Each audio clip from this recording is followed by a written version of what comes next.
Ninanakaw ang pondo para sa mga walang laban. Sa loob ng marangyang opisina, pinupunasan ni Madam Carmen ang kanyang pekeng luha habang suot ang gintong kinulimbat mula sa mga may sakit. Sa labas, nakahandusay si Nanay Rosa, niyuyurakan ang dangal ng mga taong tinulungan niya ng buong puso. Basura kang matanda ka, walang maniniwala sa'yo, bulyaw ng kasakiman. Ngunit hindi nila alam, nagising na ang natutulog na leon. Paano dudurugin ng isang manugang ang imperyo ng kasinungalingan upang ibangon ang inang labis na nasaktan? Ang mundo ay para sa mga mayayaman, kaya huwag kang mag-ilusyon na may maniniwala sa isang matandang namumulot ng basura na tulad mo. Ang mga salitang iyon ay tila mga punyal na bumaon sa pandinig ni Clara, nagmumula sa basag na screen ng lumang telepono na naiwan sa ibabaw ng mesa. Dahan-dahang inangat ni Clara ang kanyang paningin patungo sa kusina. Doon nakita niya ang babaeng nag-aruga sa kanya mula pa noong siya ay isang ulilang yagit. Si Nanay Rosa. Ang kanang braso ng matanda ay nababalot ng makapal na semento, nakasabit sa isang lumang tela upang suportahan ang bigat nito. Sa kabila ng kalbaryo, pilit nitong hinahalo ang nilulutong arroz caldo. Gamit ang kanyang kaliwang kamay, ang kamay na hindi niya sanay gamitin. May mga bahid ng putik at dumi sa laylayan ng kanyang manggas na pilit niyang tinutupi upang itago sa paningin ng kanyang manugang. Isang mahinhing ng ngiti ang sumilay sa mga labi ng matanda. Habang tinitikman ang sabaw, marahil ay iniisip kung magugustuhan ba ito ng kanyang mahal na anak-anakan. Isang matinding paninikip ang naramdaman ni Clara sa kanyang dibdib. Ang hanging pumapasok sa kanyang baga ay tila naging yelo na sumugat sa kanyang lalamunan. Ang kanyang mga kamay na sanay pumirma ng mga milyon-milyong kontrata sa Zenith Medical Group ay ngayon ay walang tigil sa panginginig. Ang kasinungalingan ng matanda na nahulog lamang ito sa hagdan ay tuluyan ng gumuho. May nanakit kay Nanay Rosa. May nang-abuso sa natitirang kabutihan sa mundong ito. Ang mga luha na kanina pa pinipigilan ni Clara ay tuluyan ng nag-unahan sa paglandas sa kanyang mga pisngi. Dala ang bigat ng kawalang katarungan na sinapit ng inang walang ibang ginawa kundi ang magmahal at magsakripisyo. Naramdaman na lamang niya ang isang pares ng maiinit na bisig na pumulupot sa kanyang mga balikat. Dumating si Anton, ang kanyang asawa. Ang init ng katawan nito ay nagbigay ng pansamantalang kanlungan sa naghihingalong puso ni Clara. Ibinaba ni Anton ang kanyang mukha sa buhok ng asawa. Ramdam ang bawat paghikbi na pilit nitong kinikim-kim sa kanyang lalamunan. Kung anong nangyayari? Bakit ka umiiyak? Tanong ni Anton, ang boses ay puno ng pag-aalala at pag-iingat upang hindi makagambala sa matandang nagluluto. Huminga ng malalim si Clara, sinusubukang lunukin ang pait na bumabara sa kanyang lalamunan. Itinuro niya ang direksyon ng kusina gamit ang nanginginig na daliri. Anton, hindi lang basta nahulog si nanay, may nanakit sa kanya. Look at her. She is pretending everything is fine para lang hindi tayo mag-alala. May gumawa sa kanya niyan. Ang mga luha sa mga mata ni Clara ay unti-unting natuyo na palitan ng isang malamig at matalim na kislap ng galit. Ang kahinaan ay naglaho at ang pagkatao ng isang walang awang ehekutibo ay muling nabuhay sa kanyang diwa. Walang sino man ang pwedeng manakit sa kanyang pamilya at makakatakas ng ganoon na lamang. Hahanapin niya kung sino ang may-ari ng malupit na boses sa telepono at sisiguraduhin niyang luluhod ito sa harap ng kanyang ina. Upang humagilap ng sariwang hangin at pakalmahin ang nag-aapoy na isipan, naglakad si Clara patungo sa malaking bintana ng kanilang sala na nakaharap sa kalsada. Hinawi niya ng bahagya ang kurtina. Ngunit sa halip na kapayapaan ng kanilang komunidad, ang kanyang masaksihan, isang nakakapanindig balahibong eksena ang bumungad sa kanya. Sa labas ng kanilang tarangkahan, may isang kumpol ng mga kapitbahay na nag-uumpukan. Nakaturo ang kanilang mga daliri patungo sa bahay ni na Clara Ang kanilang mga mukha ay nakangiwi sa labis na pandidiri at galit na tila ba may isang malaking sumpa na dumapo sa tahanang iyon. Anong malagim na bagyo ang nagbabadya upang wasakin ang pamilyang ito. Mula sa puwang ng kortina, patuloy na pinagmasdan ni Clara ang mga matang puno ng panghuhusga na nakapukol sa kanilang tahanan. Ang bawat kumpas ng kamay ng mga kapitbahay ay tila mga punyal na humihiwa sa hangin, nagpapasalin-salin ang mga malulupit na salita mula sa isang bibig patungo sa iba. Ang mapayapang kalye na dati ay puno ng tawanan ay napuno ngayon ng mapait na laso ng tsismis. Sa gitna ng nag-uumpukang mga tao, lumitaw ang isang figura na nagpapanggap na anghel. Si Madam Carmen, puno ng palamuti ang kanyang leeg at mga daliri, ngunit ang kanyang mukha ay nilukuban ng isang pekeng kalungkutan. Namimigay siya ng mga maliliit na supot ng bigas habang pilit na pinupunasan ang mga luhang walang katotohanan. Mga kabarangay, patawarin niyo ako, madramang pahayag ni Carmen. Ang boses ay sadyang nilalakas upang marinig ng lahat. Hindi ko nabantayan ng pondo para sa operasyon sa puso ng batang si Joy. Pinagkatiwalaan ko si Rosa, inisip kong may mabuti siyang kalooban. Ngunit ninakaw niya ang pag-asa ng bata. Ang mga salitang ito ay mabilis na nag-apoy sa damdamin ng mga tao. Ang mga mukhang dati ay ngumingiti kay Nanay Rosa. Tuwing binibigyan niya ng libreng gamot ay ngayon ay nabalot ng puot. Dahan-dahang bumukas ang lumang tarangkahan ni na Clara. Lumabas si Nanay Rosa, ang kanang braso ay nakasabit pa rin sa semento habang ang kaliwang kamay ay mahigpit na nakahawak sa laylayan ng kanyang lumang duster. Ang kanyang mga balikat ay nakayuko, tila pasan ang buong bigat ng maling paratang. Wala siyang sinabing kahit na ano. Hindi pa man siya nakakahakbang ng maayos isang kapitbahay, ang walang awang nagtapon ng isang itim na supot ng basura. Bumagsak ito sa mismong paanan ng matanda, kasunod ng pagkalat ng mga nabubulok na tira-tirang pagkain sa malinis na semento. Magnanakaw. Walang hiya ka, ibalik mo ang pera ng mga may sakit, sigaw ng ginang na nagbato ng basura. Sa loob ng bahay nag-alab ang buong pagkatao ni Clara. Ang kanyang mga kuko ay bumaon sa kanyang mga palad hanggang sa halos magdugo ito. Isang hakbang na lamang ang kanyang gagawin upang lumabas at ipagtanggol ang kanyang ina. Ngunit isang pares ng matitibay na kamay ang pumigil sa kanyang baywang. Hinila siya ni Anton pabalik, ikinulong ang asawa sa isang mahigpit ngunit maingat na yakap. Ang dibdib ni Anton ay dumikit sa likuran ni Clara, nagbibigay ng init na sumasalungat sa lamig ng galit ng asawa. Ibinaba ni Anton ang kanyang mukha malapit sa tainga ni Clara. Huwag, Clara, pakiusap, bulong ni Anton. Ang kanyang tinig ay puno ng pag-iingat.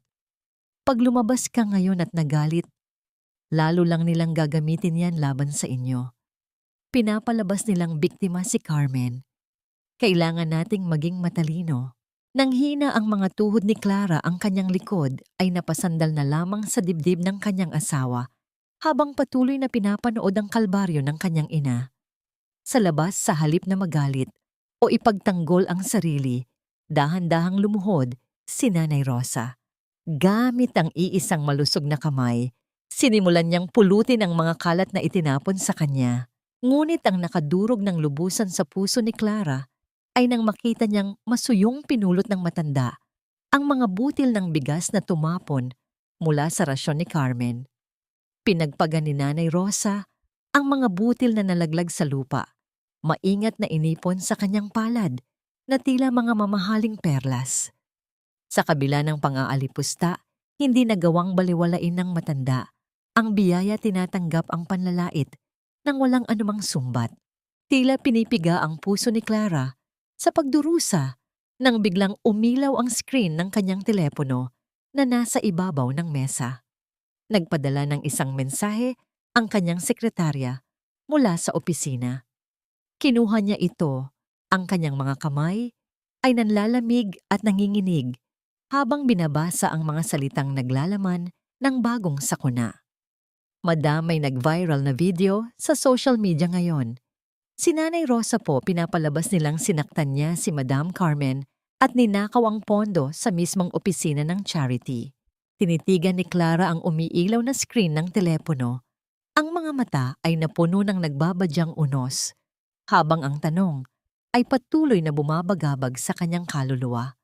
Hanggang kailan niya kayang panooring nadudurog ang inang nagbigay sa kanya ng buong buhay nito. Ang bawat paglapat ng matutulis na takong ni Clara sa makinis na sahig ng gusali ay nag-iiwan ng himig ng kapangyarihan at malamig na paniningil. Wala na ang babaeng umiiyak sa bisig ng kanyang asawa kagabi. Ang naglalakad ngayon sa pasilyo ng Quitry team niyan ay ang walang awang ehekutibo ng Zenith Medical Group. Suot ang isang itim na business suit na tila baluti sa isang paparating na digmaan.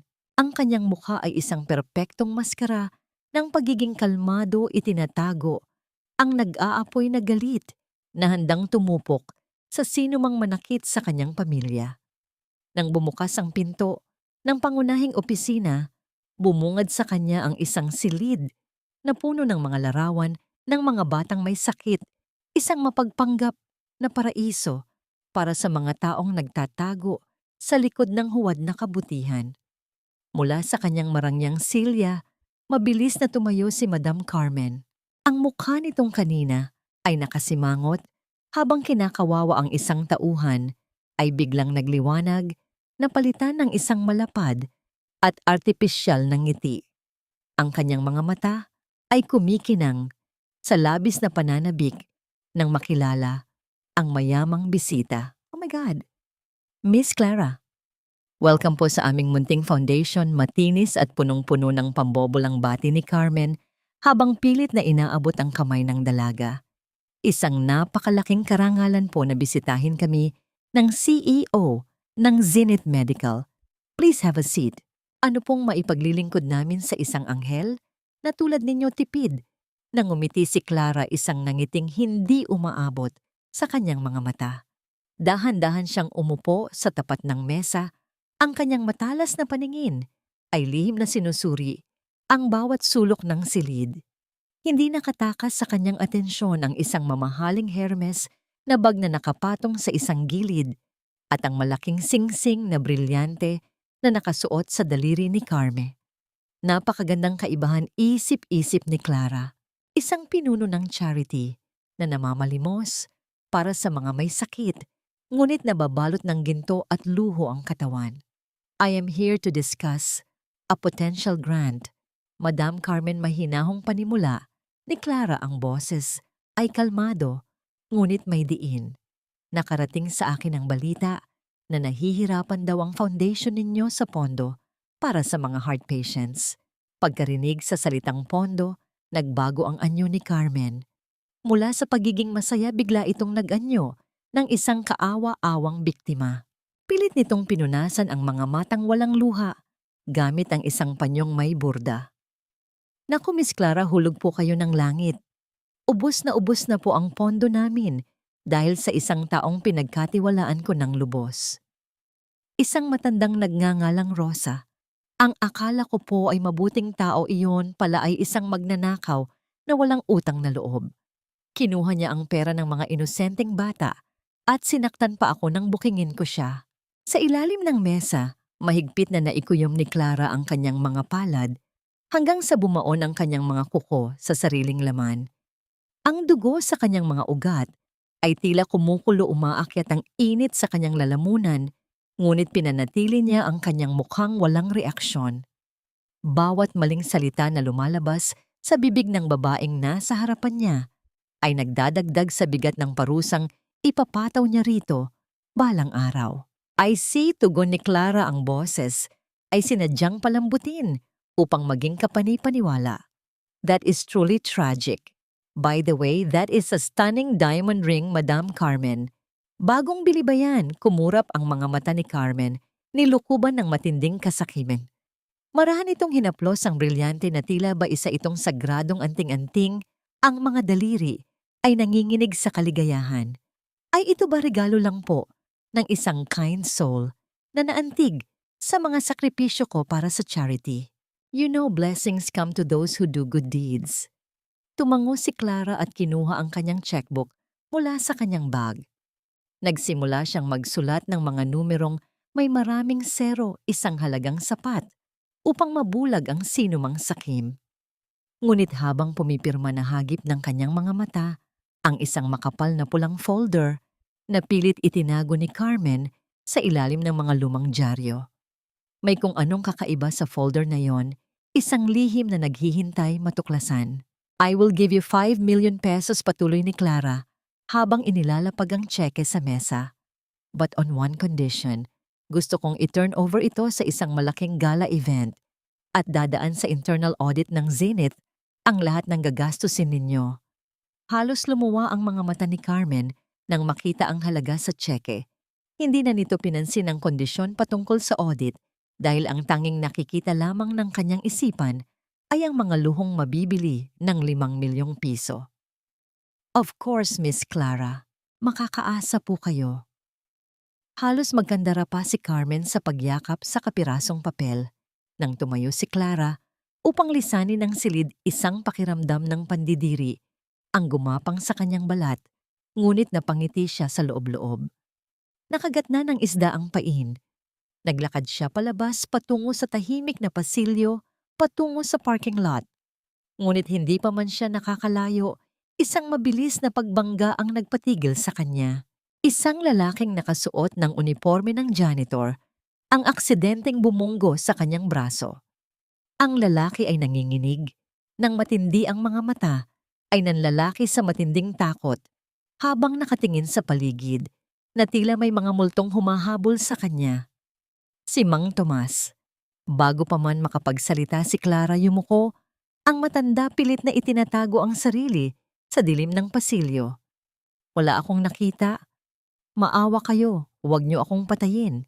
Nanginginig. At halos pabulong nitong pagsamo. Bago mabilis na naglakad papalayo, iniiwan si Clara sa gitna ng isang malaking katanungan. Sinubukan ni Clara na sundan ng matandang janitor. Ngunit bago pa man siya makahakbang, nang mabilis tuluyan ng nilamon ng anino ng pasilyo, si Mang Tomas. Ang mabilis nitong paglayo ay tila pagtakas ng isang mahalagang piraso ng katotohanan. Hahayaan muna niya ito sa ngayon, ngunit alam niyang kailangan niya itong mahanap sa mga masisikip na eskinita ng syudad upang maging susing saksi sa kasamaan ni Carmen. Nang gabing iyon, sinalubong si Clara ng mabigat na katahimikan pagdating sa kanilang bahay. Bahagyang nakaawang ang pinto ng silid ni Nanay Rosa. Sa siwang na yon, nakita niya ang matanda na nakaupo sa gilid ng kama. Tinanggal nito ang suportang tela sa braso at dahan-dahang pinapahiran ng liniment oil ang mga naglipa ng pasa sa kanyang balat na hindi umabot sa semento. Bawat paghaplos ng matanda sa sariling sugat ay tila pagpiga sa puso ni Clara. Tila bumalik ang kanyang gunita, 15 taon na ang nakalilipas. Isang gabi na umuulan nang malakas isang batang babae na puno ng pasa at nanginginig sa lamig ang nakaupo sa gilid ng kalsada, walang pamilyang babalikan, matapos layasan ng mga kamag-anak na nang-aabuso sa kanya. Ang batang yon ay si Clara.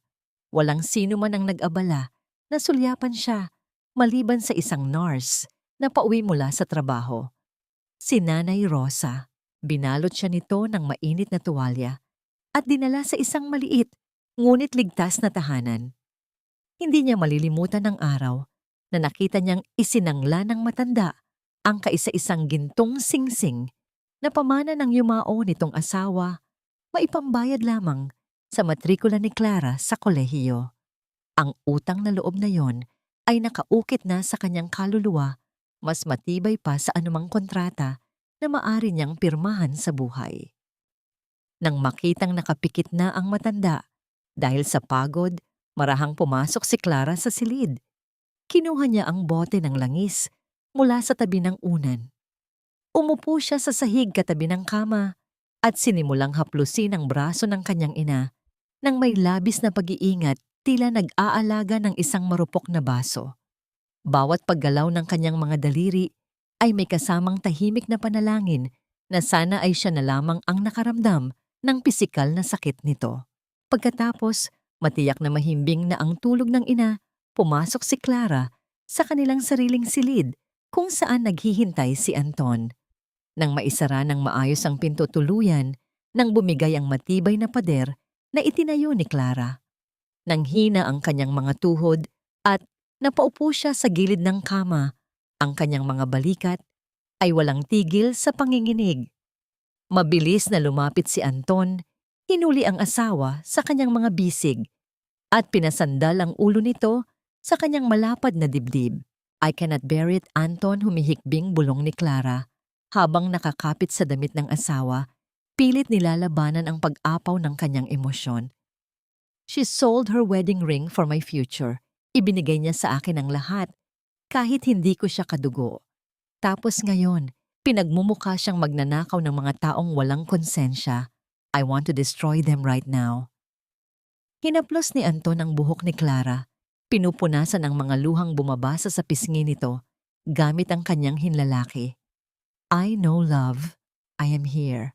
We will fight this properly, hindi tayo padadala sa galit. Ibabalik natin ang dangal ni nanay." Ibinaba ni Anton ang kanyang mga labi sa noo ni Clara, isang matagal at mainit na halik na nagpatahan sa nag-aalborotong damdamin ng babae. Sa yakap ng kanyang asawa, naramdaman ni Clara ang kaligtasan at nabuo ang lakas upang ipagpatuloy ang pag-ikot ng kanyang plano. Pagsapit ng umaga, isang estranghero ang nag-iwan ng isang maliit na itim na kahon sa tapat ng kanilang tarangkahan. Walang pangalan at walang anumang marka ng pinanggalingan. Kinuha ito ni Clara bago pa man magising ang mga tao sa bahay. Nang alisin niya ang takip, halos tumigil ang pagtibok ng kanyang puso. Sa loob ay isang lumang manika marumi at sadyang binali ang kanang braso, tila malupit na ginagaya ang kalagayan ni Nanay Rosa. Sa ilalim ng manika ay may isang nakatuping papel na naglalaman ng mga salitang isinulat sa pulang tinta. "Huwag kang makialam sa charity ko kung ayaw mong mabali rin ang isa pang braso ng paborito mong matanda." Nanlamig ang buong katawan ni Clara habang nakatitig sa banta. Hanggang saan ang kayang gawin ng kasamaan upang protektahan ang kanilang kasakiman at sapat na kaya ang talino ni Clara upang iligtas ang kanyang ina bago mangyari ang mas malagim na trahedya. Walang bahid ng takot na rumehistro sa mukha ni Clara habang nakatitig sa manikang may baling braso na naglalaman ng nakakakilabot na banta. Sa halip na manginig sa sindak, isang malamig at kalkuladong galit ang namuo sa kanyang dibdib. Itinapon niya ang maruming kahon sa basurahan at dumiretso sa kanyang opisina sa Zenith Medical. Ginamit niya ang kanyang kapangyarihan bilang CEO ng walang pag-aalinlangan sa pamamagitan ng mga lihim na utos at mahusay na pakikipag-usap sa mga kilalang negosyante sa industriya. Unti-unti at tahimik niyang pinutol ang lahat ng koneksyon ng pondo na dumadaloy patungo sa foundation ni Madam Carmen.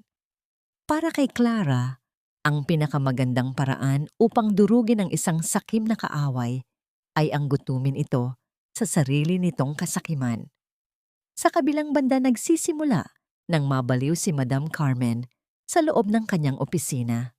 Napansin nitong natutuyo na ang pondo ng kanyang charity at papalapit na ang araw ng paniningil ng mga taong pinagkakautangan niya sa malalaking sugalan. Ang pawis ng matinding kaba ay namumuo sa kanyang noo habang tinititigan ang mga walang lamang bank accounts. Sa labis na desperasyon, tinawagan niya ang kaisa-isang taong nag-alok sa kanya ng malaking halaga nitong mga nakaraang araw. Nang sagutin ni Clara ang tawag, pinanatili niya ang kanyang boses na kalmado at propesyonal.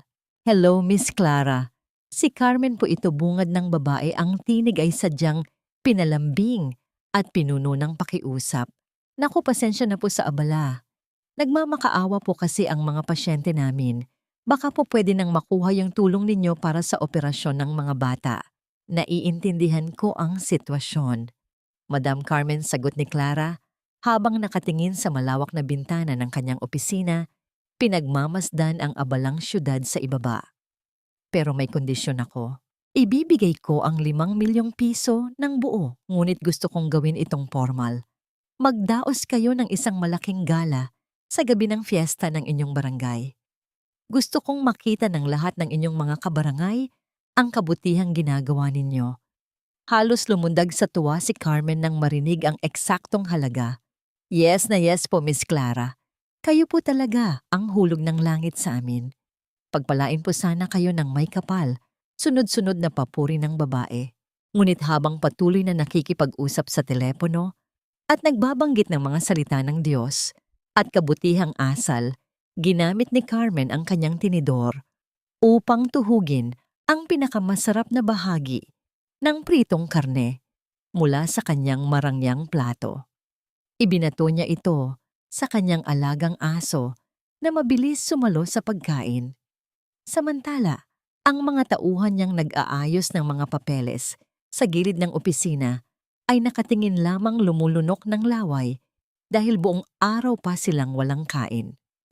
Nasa isip na ni Carmen kung paano niya ibubulsa ang malaking bahagi ng 5 milyon upang ibayad sa utang at ipambili ng bagong alahas habang gagamitin lamang ang natitirang barya para sa murang handaan sa fiesta.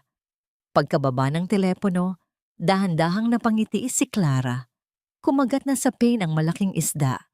Ngunit nang ibaling niya ang kanyang paningin sa labas ng salamin niyang pinto, napansin niya ang kanyang nakababatang tagapag-ugnay na mabilis nagtago ng telepono sa bulsa. Ang mga mata ng empleyada ay balisa at agad nag-iwas ng tingin nang magtama ang kanilang paningin. May isang lihim na gumagapang sa loob mismo ng kanyang kumpanya, isang taong nagmamatyag sa kanyang mga kilos. Nang makauwi si Clara ng gabing iyon, ibinaba niya ang kanyang mga gamit sa ibabaw ng mesa sa sala habang nag-uusap sila ni Anton tungkol sa kanilang mga hakbang. Lumabas si Nanay Rosa mula sa kusina, maingat na naglalakad upang hindi mabinat ang kanyang bali, layuning kuhanin ang mga baso sa mesa.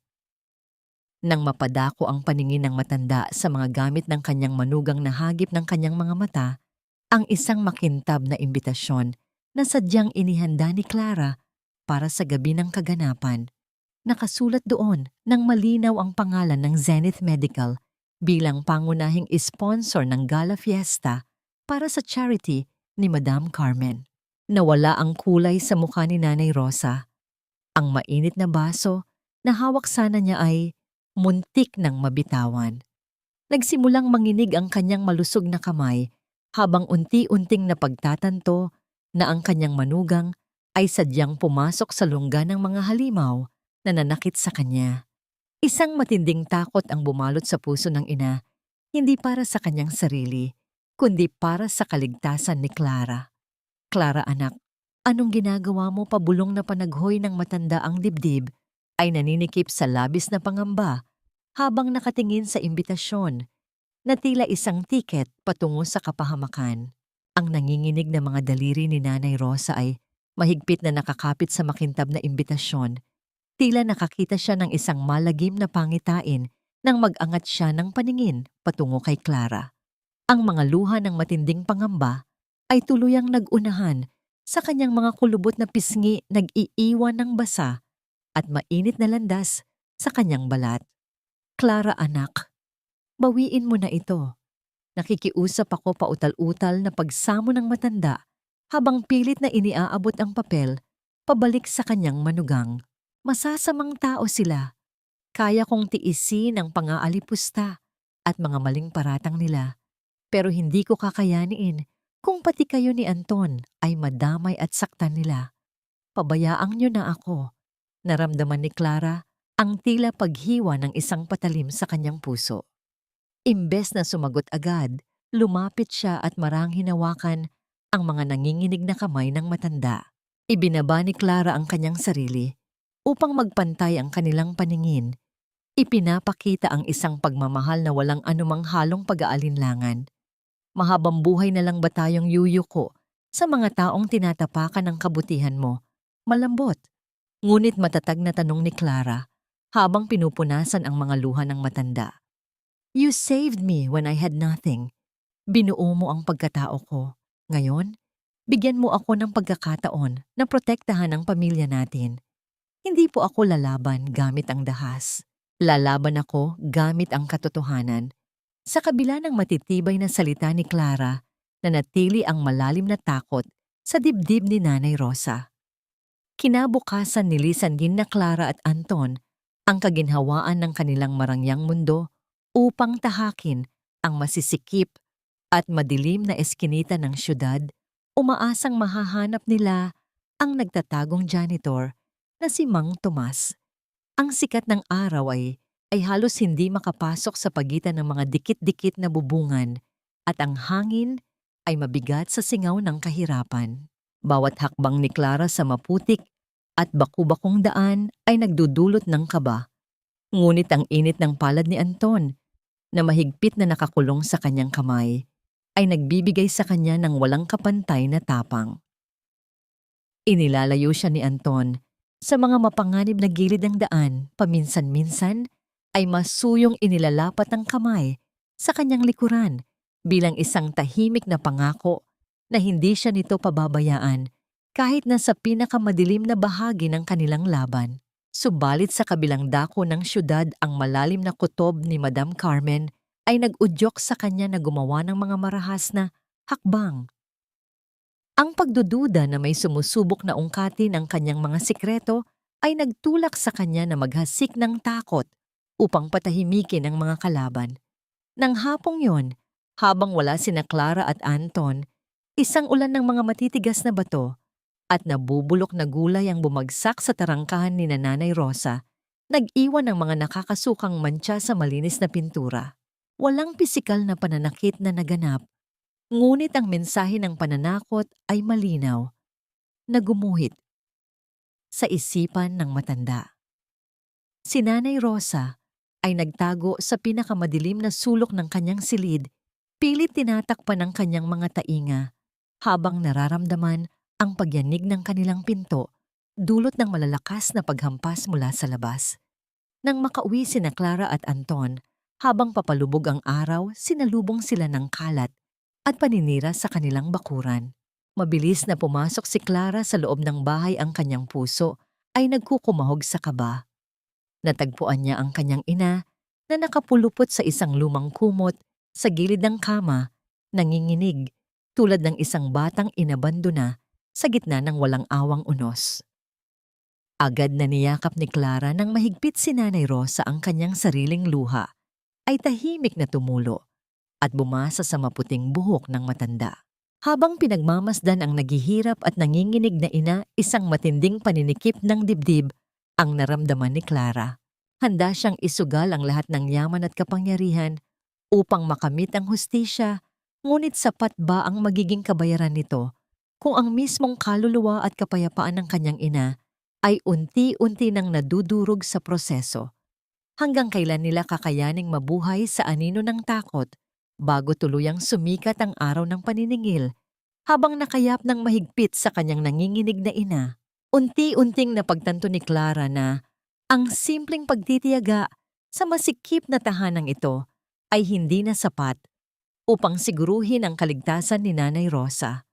Nang tumayo siya at lumabas ng silid upang ayusin ang mga nagkalat na bato at dumi sa tarangkahan, pinigilan siya ni Anton.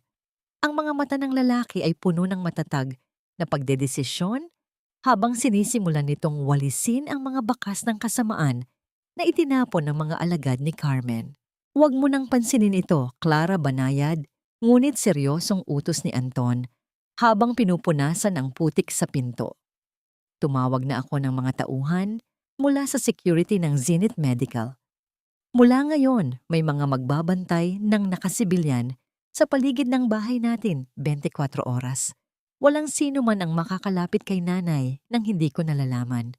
Tiningnan ni Clara ang asawa na patuloy sa paglilinis ng kanilang bakuran, pinagpapawisan sa ilalim ng ilaw mula sa poste ng kalsada.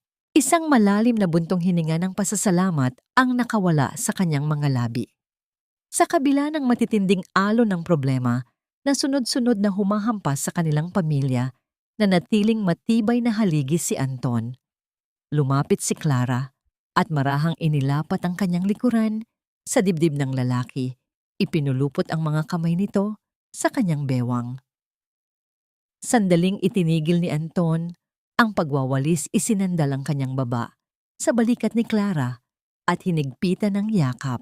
Sa gitna ng kaguluhang dulot ng kasakiman at kasinungalingan ng iba, ang tahimik na sandaling iyon sa pagitan nilang mag-asawa ay isang sagradong kanlungan na walang sinuman ang makapaninira.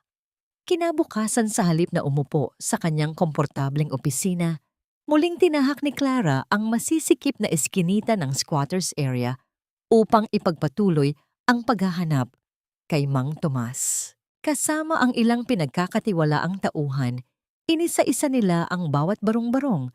Tinatanong ang mga taong ang mukha ay nakulayan na ng labis na hirap ng buhay. Hanggang sa dinala sila ng isang tsismosa sa pinakamalayong dulo ng komunidad kung saan nakatayo ang isang sira-sirang kubo na gawa sa mga tagpinyero at kahoy. Maingat na kumatok si Clara. Pagkaraan ng ilang sandali ng pag-aalinlangan, bumukas ng bahagya ang pinto at sumilip ang takot na mga mata ng matandang janitor. Nang makilala niya si Clara bilang isa sa mga malalaking donor ng foundation, mabilis niyang sinubukang isara ang pinto, ngunit pinigilan ito ng marahang kamay ni Clara. Mang Tomas, pakiusap malumanay, ngunit nagmamakaawang tinig ng dalaga. Wala po kaming balak na saktan kayo. Gusto lang po naming marinig ang katotohanan. Nanay ko po ang babaeng sinaktan at pinalabas na magnanakaw doon sa opisina. Bakas ang matinding pagkabigla sa mukha ni Mang Tomas. Unti-unti niyang binuksan ang pinto, inanyayahan silang pumasok sa loob ng masikip at madilim na espasyo. Nanginginig ang buong katawan ng matanda habang nakaupo sa isang lumang upuang kawayan. Ang mga mata nito ay puno ng kaba at pag-asa na sana ay hindi niya ikapahamak ang sasabihin niya. Wala pong ninakaw si Aling Rosa, ma'am. Nanginginig at umiiyak na pahayag ni Mang Tomas. Ang boses ay halos isang bulong na natatakot na may makarinig mula sa labas. Nakita ko po lahat. Si Madam Carmen po ang kumuha ng pera sa kaban at inilagay sa kanyang mamahaling bag. Nang pumasok po si Aling Rosa at subukang pigilan siya, sinampal po ni Madam Carmen ang sarili niya. Ginusot ang damit sa kanya, pinagtulakan si Aling Rosa. Palabas hanggang sa mahulog ito sa hagdanan. Tinakot po niya ako.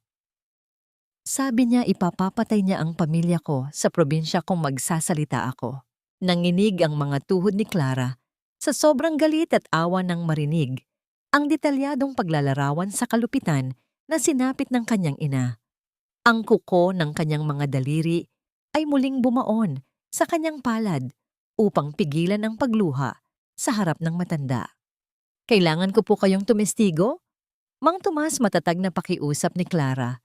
Hindi ko po hahayaang may mangyaring masama sa inyo o sa inyong pamilya. Ipapalipat ko kayo sa isang ligtas na lugar. Tutulungan ko po kayo. Pilit na umiiling ang matanda.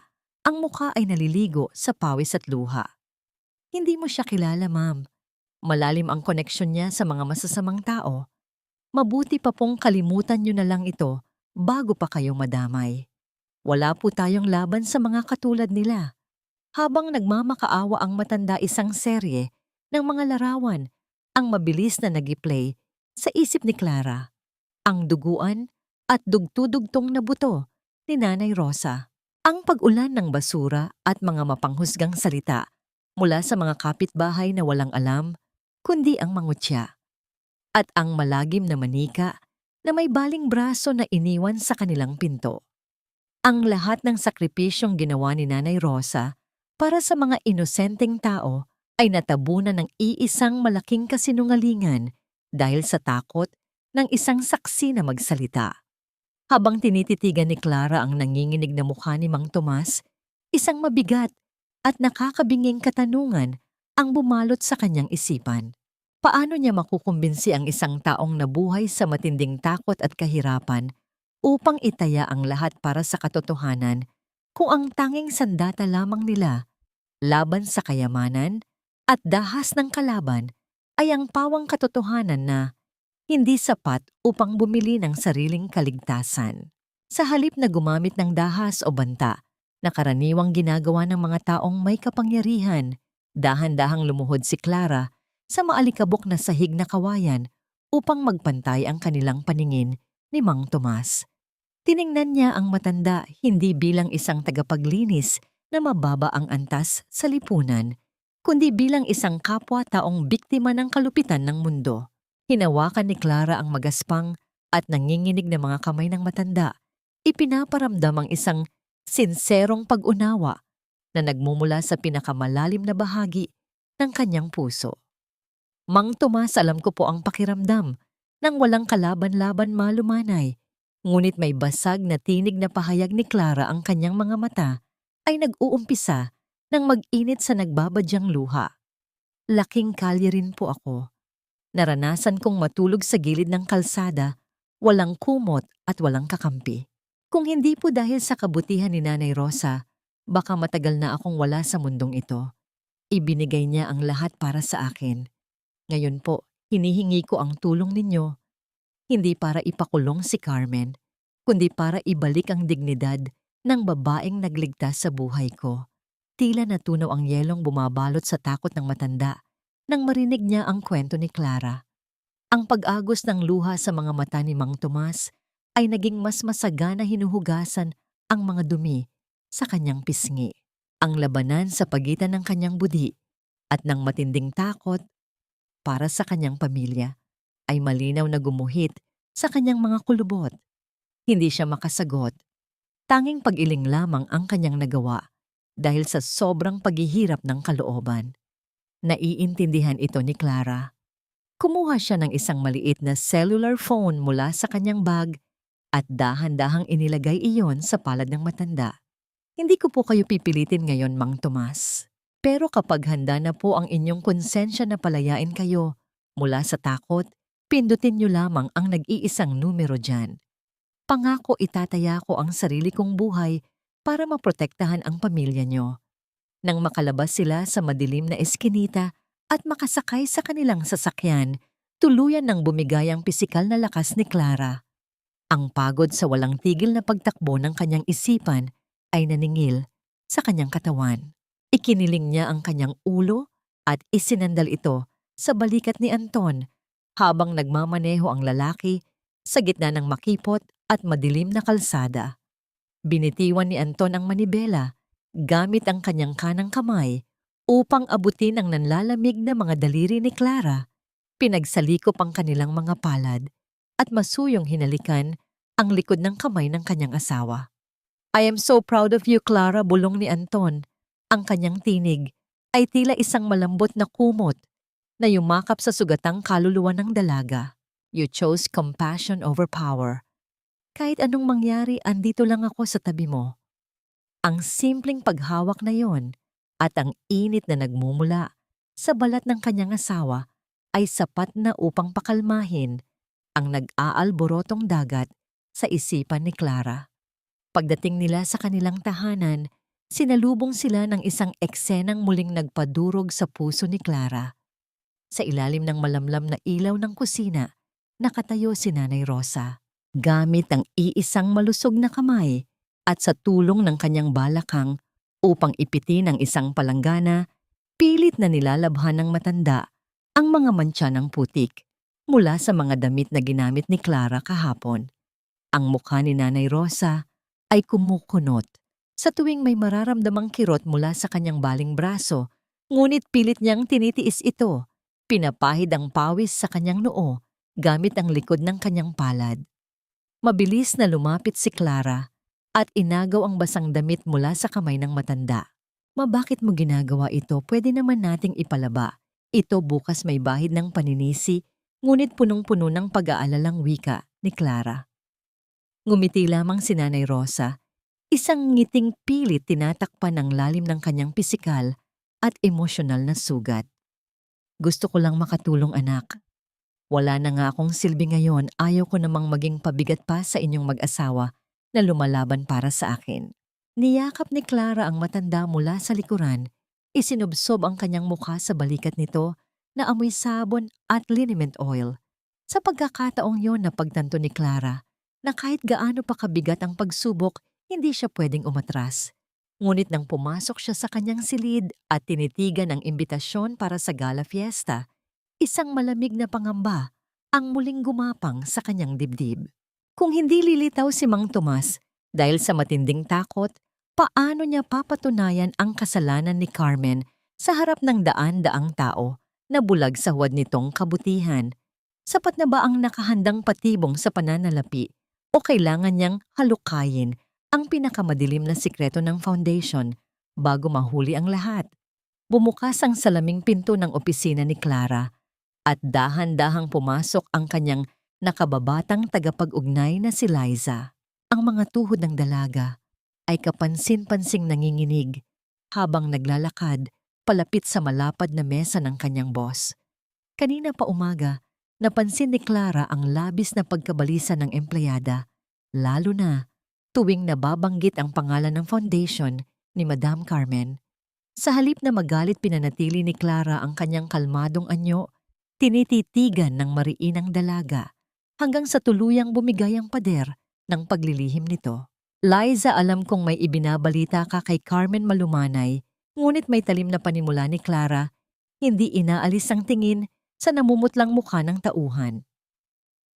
Nakita kita kahapon. I will not fire you right now, pero gusto kong sabihin mo sa akin ang totoo. Bakit mo ipinagkakanulo ang kumpanyang ito? Tuluyang bumagsak ang mga balikat ni Liza. Ang mga luha ng matinding takot at konsensya ay naglandas sa kanyang mga pisngi habang napakapit sa gilid ng mesa. I am so sorry, Miss Clara, humihikbing pag-amin ng dalaga. Ang boses ay napuputol dahil sa hirap sa paghinga. Baon po sa utang ang mga magulang ko kay Madam Carmen dahil sa sugal. Binalaan po niya ako na ipapakulong niya ang nanay ko kung hindi ko babantayan ang mga kilos ninyo. Wala po akong magawa. Isang malalim na paghinga ang pinakawalan ni Clara. Sa halip na pairali ng galit na karaniwang ginagawa ng mga nasa kapangyarihan, nakita niya kay Liza ang refleksyon ng mga inosenteng taong kinokontrol ng kasakiman ni Carmen. Tumayo si Clara, umikot sa mesa, at marahang inilapat ang kanyang palad sa nanginginig na balikat ng empleyada. I will pay your family's debt, Liza, buo. At matatag na pahayag ni Clara, kukunin ko ang mga kontrata ng utang nyo. Pero kapalit nito, kailangan mo akong tulungan. Ano ang itinatago ni Carmen sa kanyang opisina? Nag-angat ng paningin si Liza, ang mga mata ay puno ng pag-asa at walang hanggang pasasalamat. Nandoon po sa pulang folder, Miss Clara, mabilis at kabadong sagot ng dalaga. Nakatago po iyon palagi sa ilalim ng mga lumang dyaryo sa kanyang mesa. Nandoon po ang totoong listahan ng mga perang ninanakaw niya mula sa pondo ng mga may sakit, pati na rin ang mga pangalan ng mga opisyal na sinusuhulan niya. Nang makalabas si Liza upang ipagpatuloy ang kanyang trabaho bilang isang lihim na kakampi, napasandal si Clara sa kanyang upuan at hinilot ang kanyang nananakit na sentido. Ang bawat hakbang laban kay Carmen ay tila paglalakad sa ibabaw ng nagbabagang uling. Sa gitna ng kanyang pag-iisip, bumukas muli ang pinto at iniluwan nito si Anton, may bitbit na mainit na pagkain. Nang makita ang labis na pagod sa mukha ng asawa, inilapag ni Anton ang mga dala niya at lumapit sa likuran ni Clara. Dahan-dahang idinampi ni Anton ang kanyang mga daliri sa batok ni Clara. Sinimulang masahihin ang mga nanigas na kalamnan dulot ng matinding stress. Ikiniling ni Clara ang kanyang ulo at ipinikit ang mga mata, hinahayaan ang sarili na maging mahina sa bisig ng lalaking pinakamamahal niya.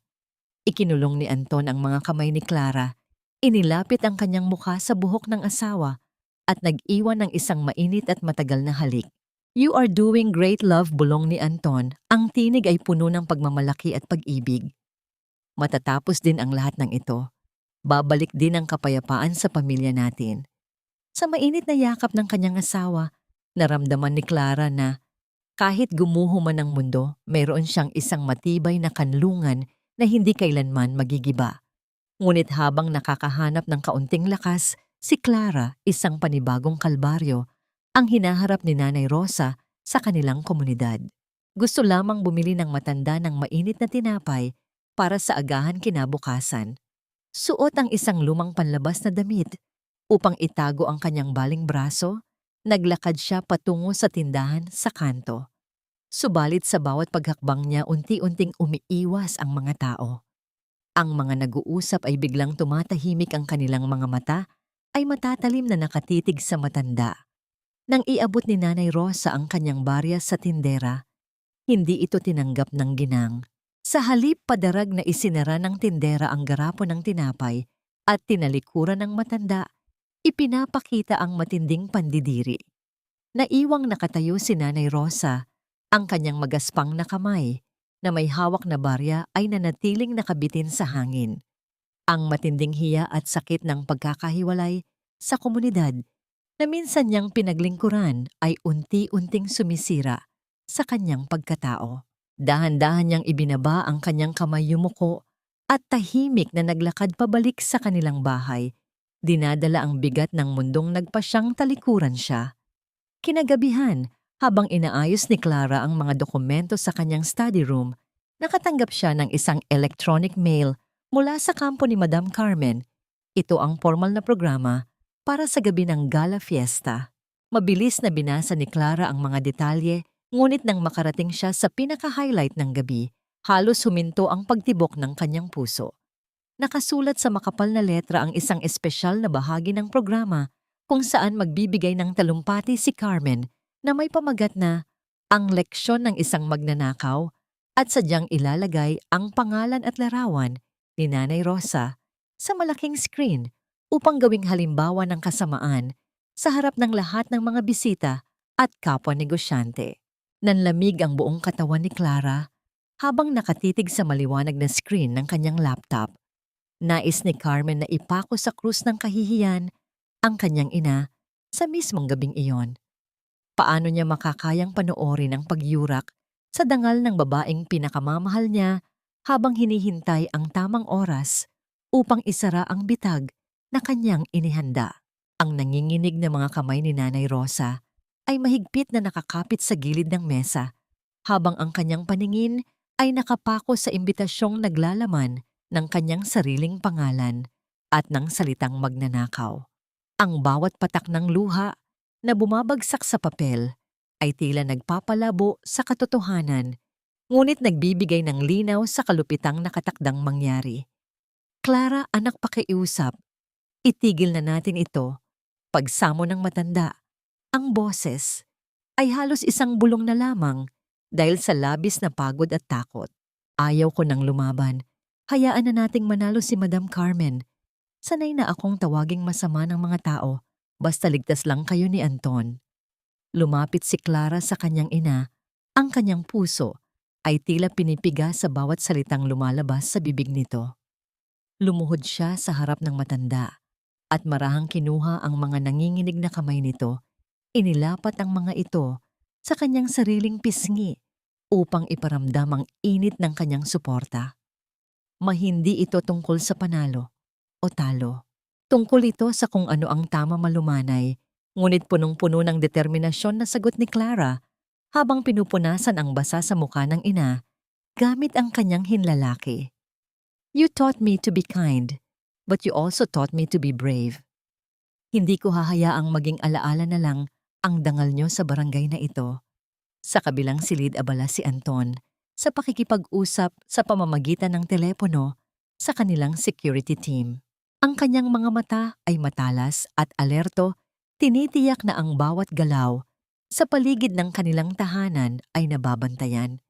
Nang matapos ang tawag, lumapit siya kay Clara at inilagay ang kanyang kamay sa balikat ng asawa, isang tahimik na paraan ng pagsasabing nasa tabi lamang niya ito.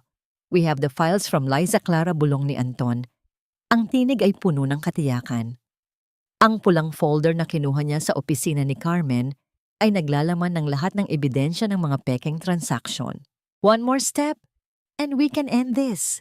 Isang maikling vibration ang naramdaman ni Clara mula sa kanyang sariling telepono. Isang mensahe mula kay Liza ang bumungad sa kanya. Madam, nalaman ko po na balak ilagay ni Madam Carmen ang mukha ni Nanay Rosa sa giant screen bukas ng gabi para sa kanyang speech. Gusto niyang hiyain si Nanay sa harap ng lahat ng mga maimpluwensyang tao. Ang bawat letra sa screen ay tila mga tinik na bumaon sa isipan ni Clara. Ang kasakiman ni Carmen ay walang hangganan at ang pagnanais nitong sirain ang isang inosenteng buhay ay lalong nagpatibay sa plano ni Clara. Samamantala, sa isang maliit at madilim na sulok ng kanilang barangay, nakaupo si Mang Tomas habang tinititigan ang cellular phone na ibinigay ni Clara. Ang bawat pagtibok ng kanyang puso ay tila isang babala, isang paalala ng malaking desisyong kailangan niyang gawin. Ang mukha ng kanyang asawa at mga anak sa probinsya ay patuloy na lumilitaw sa kanyang balintataw, kasunod ng boses ni Carmen na nagbabanta ng kamatayan. Ngunit sa tuwing ipipikit niya ang kanyang mga mata, nakikita niya ang mukha ni Nanay Rosa, ang matandang nurse na nagbigay sa kanya ng gamot noong siya ay nagkasakit, at walang pambili ang babaeng itinuturing na bayani ng mga mahihirap na ngayon ay itinakwil ng lahat. Sa loob ng marangyang kwarto ni Madam Carmen, ang halakhak ng tagumpay ay tila isang lason na kumakalat sa hangin. Hinahaplos niya ang kanyang bagong kwintas na ginto habang pinagmamasdan ang kanyang sarili sa salamin. Bukas ng gabi ang lahat ay luluhod sa akin, nakangising wika ni Carmen sa kanyang sarili. At ang matandang Rosa, siya ang magiging pinakamalaking kahihiyan sa kasaysayan ng barangay na ito. I'll make sure everyone remembers her as the thief who stole from dying children. Wala siyang kamalay-malay na ang bawat salitang binibitawan niya ay tila mga hakbang patungo sa sarili niyang hukay. Nang sumapit ang madaling araw bago ang gabi ng gala fiesta, hindi dinalaw ng antok si Clara. Nakatayo siya sa veranda, pinagmamasdan ang unti-unting paglitaw ng liwanag sa abot tanaw. Isang malalim na buntong hininga ang nakawala sa kanyang mga labi, dala ang lahat ng bigat at pag-asang kanyang pinanghahawakan. Ang lahat ng plano ay nakahanda na. Ang mga ebidensya ay nasa kanyang mga kamay, ngunit ang pinakamalaking katanungan ay nananatiling nakabitin sa hangin. Sa gitna ng digmaan ng katotohanan at kasinungalingan, handa na ba ang lahat na tanggapin ang katotohanan o mas pipiliin nilang manatiling bulag sa kislap ng ginto ni Carmen? At sa huling sandali, lilitaw kaya si Mang Tomas upang magbigay ng boses sa katarungan o mananatili siyang bilanggo ng takot habang nadudurog ang dangal ng inang nagligtas sa kanila. Sumikat ang araw sa araw ng fiesta, ngunit para kay Nanay Rosa, ang bawat sinag ng liwanag ay tila isang mabigat na pasanin na nagpapaalala sa dumarating na kahihiyan. Habang ang buong barangay ay abala sa pagkakabit ng mga makukulay na banderitas, na natili ang matanda sa loob ng kanyang silid, nakatingin sa kawalan. Ang kanyang kanang braso, na nasa ilalim ng makapal na semento, ay tila kumikirot kasabay ng pagpintig ng kanyang kaba. Sinubukan niyang tumayo upang tumulong sa pag-aayos, ngunit ang kanyang mga tuhod ay nanghina at napaupo siyang muli sa gilid ng kama. Ang kanyang mga kamay ay nanginginig sa takot na baka sa gabing ito ay tuluyan ng maglaho ang lahat ng pinaghirapan niyang dangal. Sa kabilang silid, inihahanda ni Clara ang kanyang sarili para sa itinuturing niyang pinakamahalagang laban sa kanyang buhay. Isang mahabang itim na tragedy gabi, ang kanyang piniling isuot, ang kulay ng gabi na magsisilbing tabing ng katotohanan. Habang tinititigan ang kanyang sarili, sa salamin, dahan-dahan niyang ipinahid ang matingkad na pulang lipstick, ang kulay ng determinasyon at paniningil. Pumasok si Anton at tumayo sa kanyang likuran. Hindi ito nagsalita, sa halip ay dahan-dahan nitong ipinatong ang kanyang mga kamay sa balikat ni Clara. Marahang pinisil ang mga iyon upang iparamdam ang kanyang presensya. Ipinikit ni Clara ang kanyang mga mata at isinandal ang kanyang ulo sa dibdib ni Anton, hinahayaan ang bawat tibok ng puso ng asawa na magsilbing ritmo ng kanyang lakas. "You look powerful, love." Mahinang bulong ni Anton malapit sa kanyang tainga. Ang tinig ay puno ng paghanga at pagtitiwala. Handa na ang lahat. Ang bawat dokumento, ang bawat saksi na nakuha natin, lahat iyon ay nakahanda na para sa sandaling ito. Samantala, sa isang liblib na bahagi ng komunidad, nakaupo si Mang Tomas sa harap ng isang maliit na altar. Ang cellular phone na ibinigay ni Clara ay nakapatong sa kanyang palad, tila isang mainit na uling na nagpapalab sa kanyang konsensya. Narinig niya ang boses ng mga bata sa labas na masayang naglalaro at naalala niya ang kanyang sariling pamilya sa probinsya. Ang takot na dulot ng banta ni Carmen ay tila isang madilim na anino na bumabalot sa kanya, ngunit ang mukha ni Nanay Rosa na nag-aalaga sa kanya noon ay hindi maalis sa kanyang isipan. Isang matinding pakikibaka ang nagaganap sa loob ng kanyang kaluluwa, isang labanan sa pagitan ng kaligtasan ng sariling pamilya at ng katotohanang maaaring magligtas sa isa pang inosenteng buhay. Sa loob ng marangyang auditorium ng Barangay Abala, si Madam Carmen sa pag-aayos ng kanyang mamahaling alahas. Ang bawat brilyante sa kanyang leeg ay kumikinang sa ilalim ng malalakas na ilaw, ngunit ang kanyang mga mata ay nanatiling malamig at mapanuri. Sinisiguro niya sa kanyang mga tauhan na ang video presentation ay perpekto, ang bahaging wawasak. Sa huling hibla ng dangal ni Nanay Rosa, ngumiti siya nang makita ang kanyang sarili. Sa malaking screen ang kanyang mukha ay sadyang inayos upang magmukhang banal at mapagkawang gawa. "It is showtime," mahinang usal ni Carmen sa kanyang sarili. Ang kanyang boses ay puno ng ngit-ngit at pagmamalaki. Mamaya wala nang matitira sa pangalang Rosa, kundi ang basura ng kasaysayan. Nang magsimulang magsidatingan ang mga panauhin ng paligid, ay napuno ng bulungan at tawanan, ngunit para kay Clara, ang bawat tunog ay tila isang hudyat ng paparating na unos. Habang naglalakad sila ni Anton patungo sa kanilang nakatalagang upuan, naramdaman ni Clara ang panginginig ng kanyang sariling mga daliri. Isang mensahe ang pumasok sa kanyang telepono, isang hindi kilalang numero, na nagpadala lamang ng isang maikling pangungusap sa Tagalog. "Handa na po ang konsensya ko, ma'am." Nanlamig ang buong pagkatao ni Clara habang binabasa ang mga salitang iyon. Ang susing saksi ay nagpasya na ngunit sapat, kaya ang kanyang tinig upang itumba ang higanting kasalanan ni Carmen sa harap ng lahat, o ito ba ay isa lamang patibong na inihanda ng kalaban upang tuluyan silang ilubog sa kahihiyan sa gitna ng selebrasyong ito. Ang katahimikan sa loob ng tahanan ni Clara ay tila isang mabigat at makapal na kumot na bumabalot sa bawat sulok ng bawat silid. Sa loob ng kwarto ni Nanay Rosa, tanging ang dahan-dahang paggalaw ng suklay sa mahabang puting buhok ng matanda ang nagbibigay ng ritmo sa paligid. Nakaupo si Nanay Rosa sa harap ng salamin, ang kanyang baling braso ay maingat na nakapatong sa isang malambot na unan. Sa likuran niya, matiyagang sinusuklay ni Clara ang bawat hibla ng buhok ng kanyang ina, tila ba sa bawat hagod ay sinusubukan niyang alisin ang mga buhol ng sakit at takot na dinala ng mga nakaraang araw. Clara, anak pabulong na panimula ni Nanay Rosa, ang kanyang tinig ay nanginginig at puno ng pag-aalinlangan habang nakatingin sa refleksyon ng kanyang manugang. "Baka pwedeng patawarin na lang natin siya.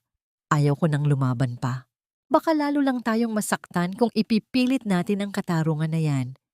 Pamilya ang mahalaga sa akin, hindi ang sasabihin ng ibang tao." Itinigil ni Clara ang kanyang pagsuklay at sandaling ipinatong ang kanyang mga kamay sa balikat ng matanda. Ibinaba niya ang kanyang mukha at isinandal ang kanyang pisngi sa ulo ni Nanay Rosa. Nilalanghap ang pamilyar na amoy ng shampoo at liniment na nagpapaalala sa kanya ng kaligtasan. "Ma-forgiveness is for the soul, but justice is for the truth," malumanay, ngunit may diin na sagot ni Clara. "Ang pagpapatawad ay nasa puso mo, at hindi ko iyon aalisin sa'yo. Pero ang katarungan ay para sa lahat ng mga batang ninakawan niya ng pagkakataong mabuhay. Kung mananatili tayong tahimik, hinahayaan nating magpatuloy ang kasamaan niya. Ginagawa ko ito hindi dahil sa galit, kundi dahil sa pagmamahal ko sa iyo at sa lahat ng mga inosenteng biktima niya. Bumukas ng dahan-dahan ang pinto at iniluwan nito si Anton.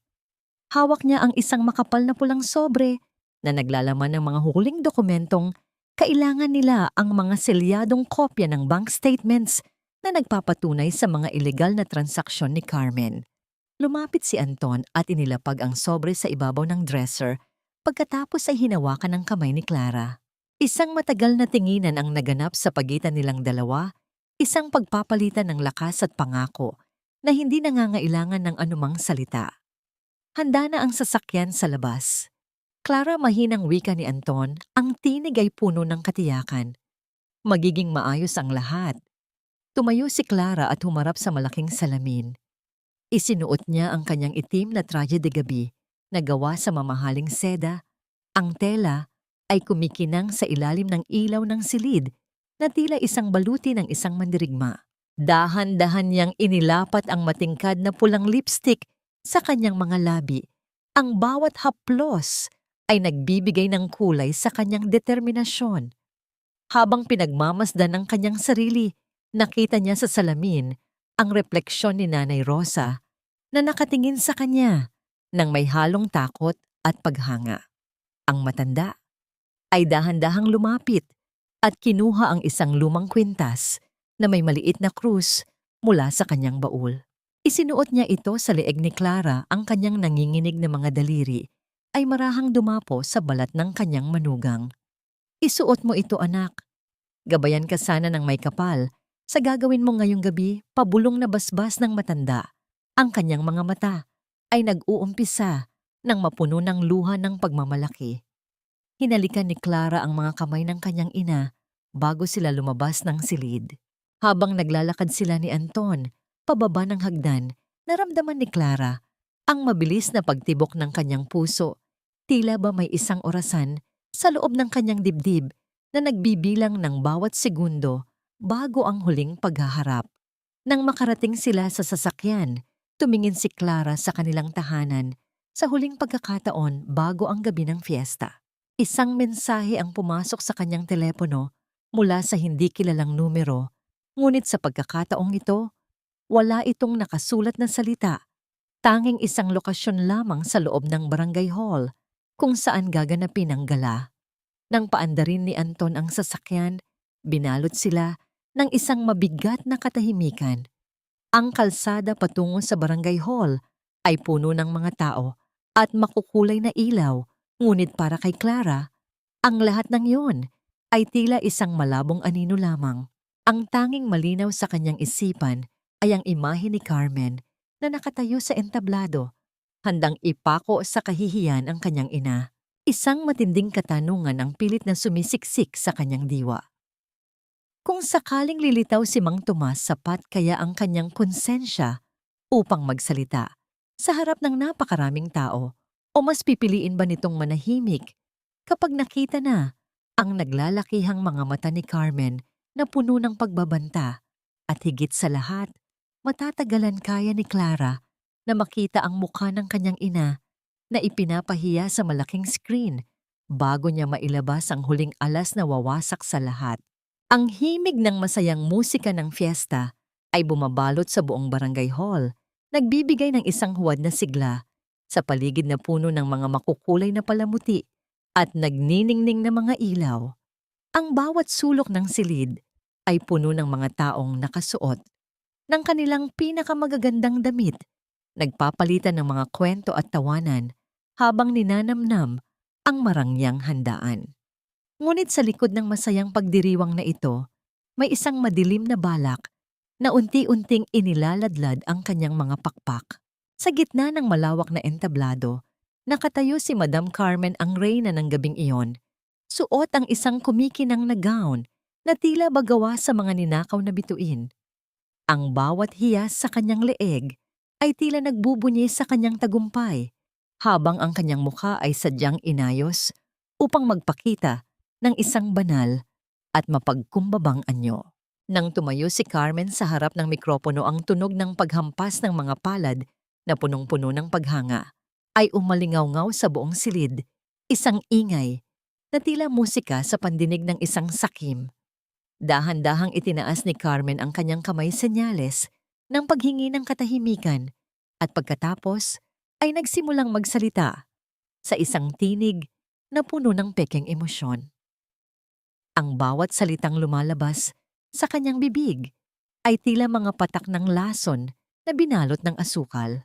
Kasabay ng kanyang pananalita, ang malaking screen sa likuran niya ay nagpakita ng mga larawan ng kanyang mga proyektong pangkawanggawa, mga larawang sadyang kinuha upang makuha ang tiwala at luha ng mga manonood. Ngunit ang daloy ng kanyang talumpati ay biglang nagbago. Ang kanyang tinig ay naging mabigat at puno ng pagdadalamhati habang binabanggit ang pangalan ni Nanay Rosa. Ang akala ko po ay may katuwang ako sa paggawa ng mabuti, pautal-utal na pahayag ni Carmen habang pilit na pinupunasan ang kanyang mga matang walang luha. Ngunit ang katotohanan ay mas masakit pa sa sugat. Isang taong itinuring nating bayani si Rosa ay napatunayang nagnakaw sa pondo ng ating mga inosenteng bata. Siya po ang ehemplo ng kasamaang dapat nating iwasan sa ating komunidad. Kasunod nito, ang larawan ni Nanay Rosa ay lumitaw sa malaking screen. Ang mukha ng matanda ay sadyang inedit upang magmukhang madilim at nakakatakot, isang visual na banta sa lahat ng mga naniwala sa kanya. Ang mga tao sa paligid ay nagsimulang magbulungan, ang kanilang mga muka ay nakangiwi sa labis na pandidiri at galit. Ang ilang mga kabataang lalaki sa likuran ay nagsimulang magpakawala ng mga tunog ng pagkadismaya at pangungutya, isang ingay na tila mga humahampas na alon ng puot laban sa isang inosenteng kaluluwa. Sa gitna ng lumalalang ingay ng panghahamak, ang malalaking pintuan sa likuran ng hall ay dahan-dahang bumukas. Ang liwanag mula sa labas ay pumasok sa madilim na silid at ang lahat ng atensyon ay mabilis na nabaling sa mga figurang pumasok. Naglakad si Clara nang may buong dangal ang kanyang itim na tragedy de gabi ay humahampas sa kanyang mga binti sa bawat hakbang. Ngunit ang mas nakakuha ng atensyon ng lahat ay ang babaeng kanyang kasama, si Nanay Rosa. Ang matanda ay nakasuot ng isang simpleng asul na damit, ang kanyang baling braso ay maingat na nakasuporta sa isang malinis na tela. Naramdaman ni Nanay Rosa ang matatalim na tingin ng mga tao, ang bawat mata ay tila mga karayom na tumutusok sa kanyang pagkatao. Sa labis na takot at hiya, sinubukan ng matanda na bawiin ang kanyang kamay mula sa pagkakahawak ni Clara, nagnanais na tumakas at magtago sa dilim. Ngunit sa sandaling iyon, masigit na hinigpitan ni Clara ang pagkakahawak sa magaspang na kamay ng kanyang ina. Ipinaparamdam ang isang lakas na hindi matitinag ng anumang bagyo.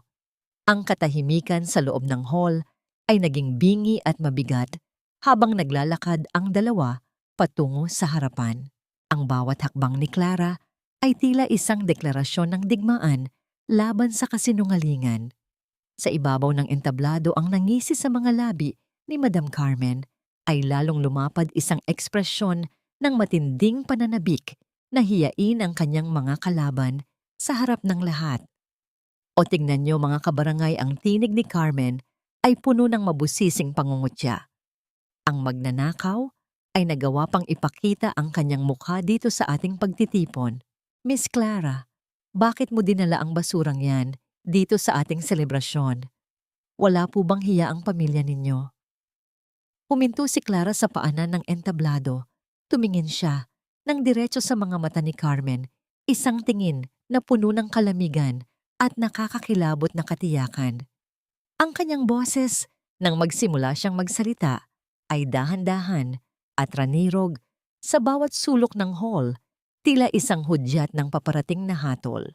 Hindi ako pumunta dito para sa iyong selebrasyon, Madam Carmen, mahinang wika ni Clara, ngunit ang bawat salita ay may dalang bigat ng isang buway. Pumunta ako dito dahil may dala akong regalo para sa'yo.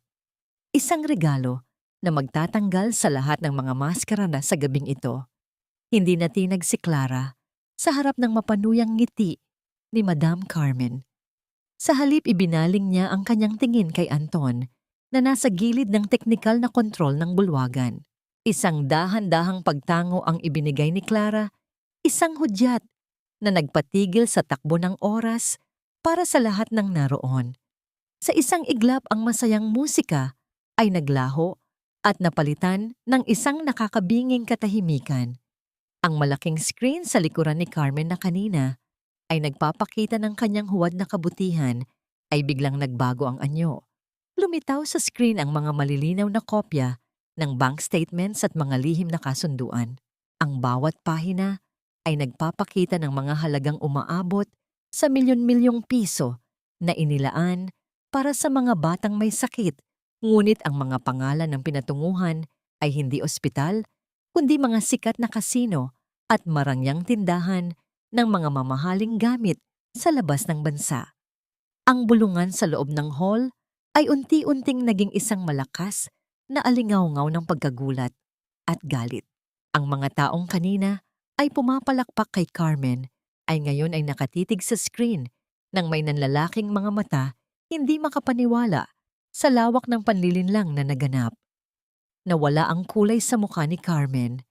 Ang kanyang mga kamay ay nagsimulang manginig ng matindi at ang mikropono sa kanyang kamay ay muntik ng malaglag. "Patayin niyo yan! Isara niyo ang screen," bulyaw ni Carmen. Ang kanyang boses ay naging matinis at puno ng desperasyon. Sinubukan niyang harangan ang screen gamit ang kanyang sariling katawan, ngunit huli na ang lahat. Isang bagong video ang lumitaw, isang kuha mula sa isang nakatagong kamera sa loob mismo ng kanyang opisina. Doon sa harap ng daan-daang saksi, nakita ang tunay na anyo ng halimaw. Kitang-kita sa video kung paano kinuha ni Carmen ang pera mula sa kaban ng charity. Nakita rin ang sandaling pumasok si Nanay Rosa upang pigilan siya. Ang lahat ay napasinghap nang makita sa video kung paano sadyang sinampal ni Carmen ang sarili, ginulo ang kanyang sariling buhok, at pagkatapos ay buong pait na itinulak ang mahinang katawan ni Nanay Rosa. Ang bawat tao sa hall ay tila nararamdaman ng sakit nang tumama ang likod ng matanda sa mga matitigas na baitang ng hagdanan, hanggang sa ito ay gumulong pababa. Ang matinding katahimikan na bumalot sa bulwagan ay tila isang mabigat na parusa. Ang mga kapitbahay na dati ay nagnanakaw ng dangal ni Nanay Rosa sa pamamagitan ng tsismis, ay ngayon ay nakayuko, ang kanilang mga muka ay naliligo sa matinding hiya at pagsisisi. Sa gitna ng katahimikang ito, bumukas ang mga pintuan sa gilid at pumasok si Mang Tomas. Ang kanyang mga hakbang ay mabigat ngunit determinado. Kasama niya ang 3 alagad ng batas na nakasuot ng kanilang mga uniforme. "Totoo po ang lahat ng nakita ninyo." Ang nanginginig na tinig ni Mang Tomas ay bumasag sa katahimikan. Bawat salita ay may dalang bigat ng katotohanan. "Tinakot niya ako. Sabi niya, papatayin niya ang pamilya ko kung hindi ako mananahimik. Pero hindi ko na kaya ang bigat sa konsensya ko habang nakikita kong inaapi ang taong walang ibang ginawa kundi ang tumulong sa atin." Tuluyan nang nagwala si Carmen. Ang kanyang maskara ng pagiging banal ay tuluyan nang nagkapira-piraso. Lumabas ang kanyang tunay na ugali habang naglulundag siya sa entablado, sumisigaw ng mga malulupit na mura at sumpa laban kay Clara. Sinubukan niyang sumugod pababa upang saktan si Clara. Ang kanyang mga kuko ay tila mga kuko ng hayop na handang kumalmot. Ngunit bago pa siya makalapit, mabilis na humarang si Anton.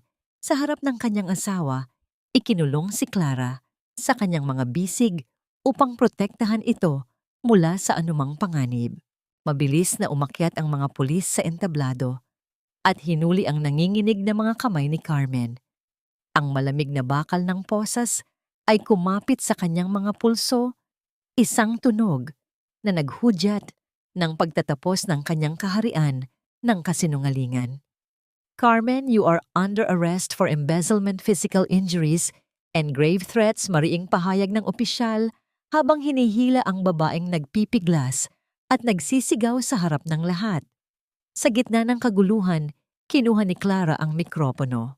Ang kanyang boses ay nanatiling kalmado, ngunit ang bawat salita ay tila isang latigo na humahampas sa konsensya ng mga taong naroon. Ang katarungan ay hindi lamang tungkol sa pagpapakulong sa isang kriminal, simula ni Clara habang nakatingin ng diretso sa mga taong dati ay nangapi sa kanyang ina. Tungkol din ito sa pagkilala sa ating sariling pagkakamali. Hinayaan ninyong lamunin kayo ng tsismis. Pinanood ninyong yurakan ang dangal ng isang matandang nurse na nagaruga sa inyo ng walang kapalit. Hindi ninyo pinatay ang dangal ni Nanay Rosa. Pinatay ninyo ang inyong sariling sangkatauhan. Humarap si Clara kay Nanay Rosa na kanina pa tahimik na umiiyak sa tabi niya. Lumuhod si Clara sa harap ng lahat, kinuha ang magaspang na kamay ng kanyang ina at masuyong hinalikan ito. Sa sandaling iyon, ang lahat ng pasakit at kahihiyan ay tila naglaho. Ngunit habang hinihila si Carmen palabas ng bulwagan, isang huling tingin ng matinding puot ang ibinato nito kay Nanay Rosa. Isang tinging nag-iwan ng isang malamig na katanungan sa hangin. Natapos na nga ba ang laban? O ito ay simula pa lamang ng mas malalim na sugat na kailangang hilumin ng panahon at pagmamahal? Ang katahimikan na sumunod sa pag-alis ng sasakyan ng pulis ay tila isang malalim na paghinga ng buong komunidad matapos ang isang mahaba at nakakapagod na bangungot. Habang hinihila si Madam Carmen palayo, ang kanyang mga huling pagsigaw ng puot ay unti-unting humina hanggang sa mawalay sa pandinig ng mga tao. Iniiwan ang bulwagan sa isang estado ng matinding pagninilay-nilay. Ang bawat hiyas na suot niya ay hindi na nakasilaw sa kanino man, sa halip ang mga ito ay naging simbolo na lamang ng kanyang kasakiman at pagkatalo. Isa-isang lumapit ang mga kapitbahay ni Nanay Rosa. Ang mga mukhang dati ay puno ng pangungutya at pandidiri, ay ngayon ay nabalot ng matinding hiya. Isang ginang ang mismong nagtapon ng basura sa paanan ng matanda noong nakaraang linggo, ang unang humakbang pasulong. Ang kanyang mga kamay ay nanginginig at ang kanyang mga mata ay naliligo sa luha ng pagsisisi habang dahan-dahang lumuluhod sa harap ni Nanay Rosa.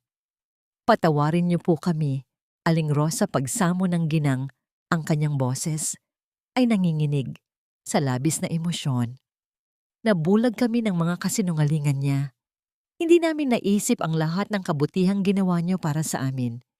Tumingin si Nanay Rosa sa paligid sa mga taong itinuring niyang pamilya sa loob ng maraming dekada.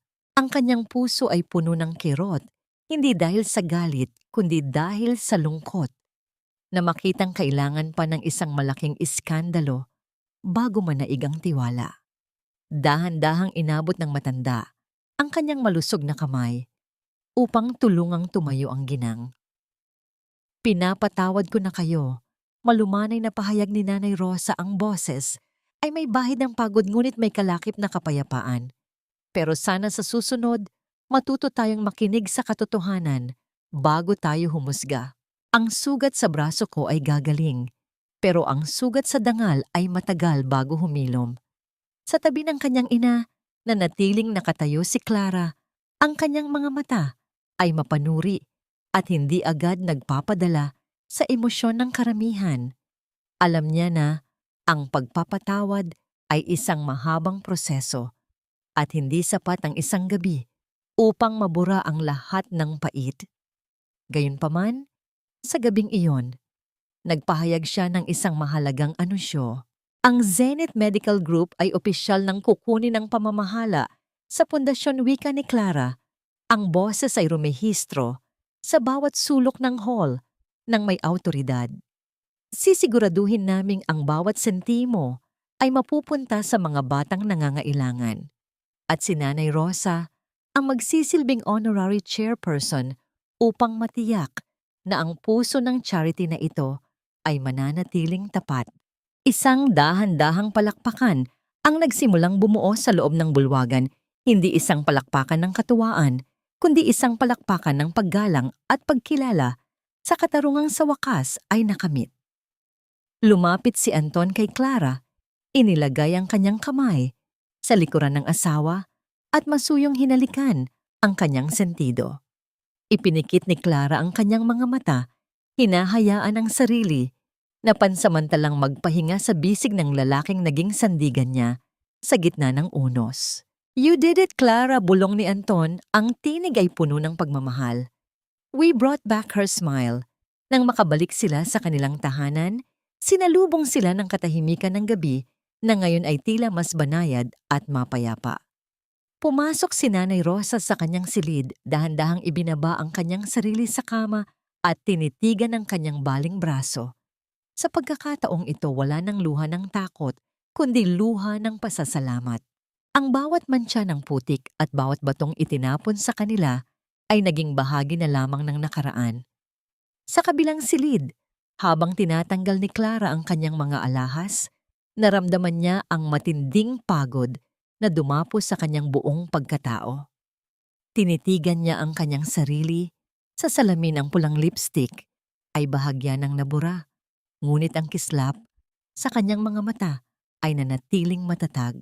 Napatingin siya sa isang maliit na sobre sa ibabaw ng kanyang mesa, isang sulat na hindi niya napansin kanina. Nang buksan niya ito, nakita niya ang isang maikling mensahe mula sa isang hindi kilalang tao sa loob ng kulungan kung saan dinala si Carmen. Natapos na nga ba ang lahat ng ito? Isang malamig na kilabot ang gumapang sa likuran ni Clara habang binabasa ang mga salitang tila isang sumpa mula sa nakaraan. Kahit nasa likod ng rehas ang kaaway ang lason na kanyang ikinalat, ay maaaring may mga ugat pang natitira na hindi pa ganap na nabubunot. Sa gitna ng tagumpay at kapayapaang kanilang nakamit, handa na ba ang pamilya ni na Clara na harapin ang mga aninong maaaring muling bumangon sa dilim? O ito ba ay simula lamang ng isang mas malaking pagsubok para sa kanilang bagong simula? Isang taon ang mabilis na lumipas mula nang ang gabi ng fiesta ay naging saksi sa pagtatapos ng kasinungalingan ni Madam Carmen. Ang bakuran ni Nanay Rosa na dati ay nababalot ng putik at mga bakas ng pang-aalipusta ay ngayon ay isa ng luntiang hardin na puno ng mga makukulay na bulaklak at sariwang pananim. Ang bawat dahon na sumasayaw sa ihip ng hangin ay tila nagkukwento ng isang bagong simula, isang buhay na hindi na nakakulong sa anino ng takot. Ang sikat ng araw sa umagang iyon ay banayad na dumadampi sa balat, nagbibigay ng init na tila isang masuyong yakap mula sa langit. Nakatayo si Nanay Rosa sa gitna ng kanyang hardin, hawak ang isang pandilig. Ang kanyang kanang braso ay wala na sa ilalim ng semento at malaya na itong nakakagalaw, bagaman may bahagyang peklat na naiwan bilang paalala ng kanyang sakripisyo. Habang dinidiligan niya ang mga halaman, ang mga kapitbahay na dumadaan ay humihinto upang bumati ng may tunay na ngiti at paggalang. Wala na ang mga matatalim na tingin at bulungan ng tsismis.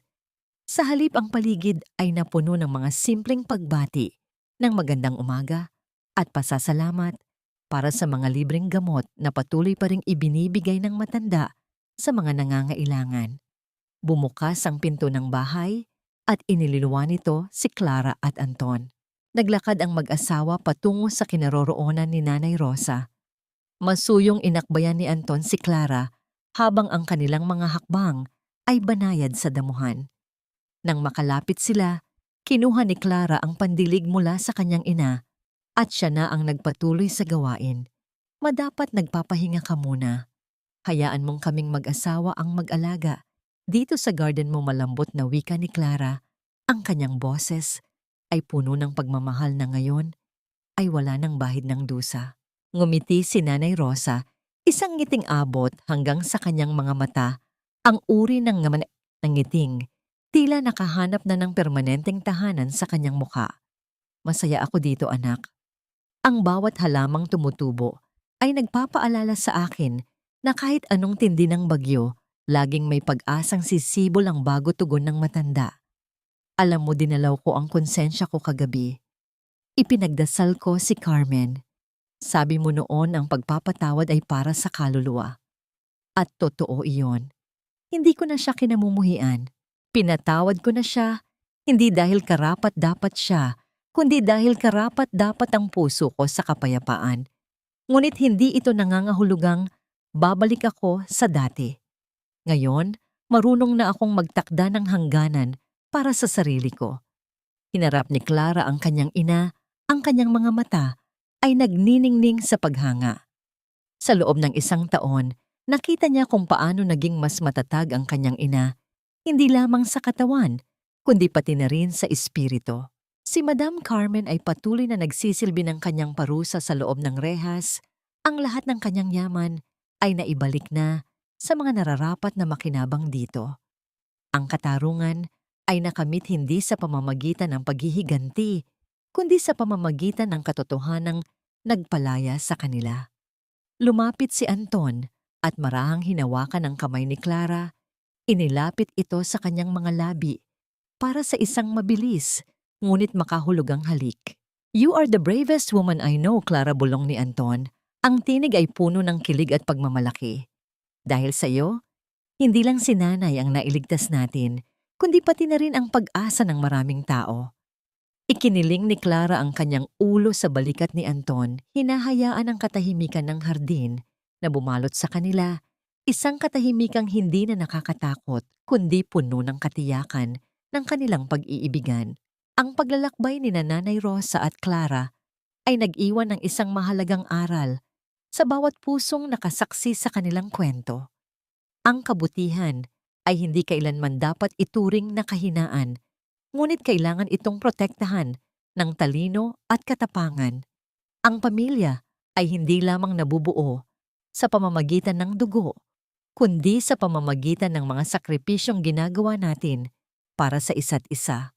Ang bawat sugat, gaano man ito kalalim, ay may kakayahang humilom basta't may pagmamahal na handang kumalinga.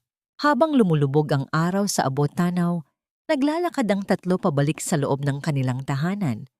Ang mga anino ng nakaraan ay tuluyan ng naglaho, napalitan ng liwanag ng isang bukas, na puno ng katarungan, pagpapatawad at walang hanggang pag-asa.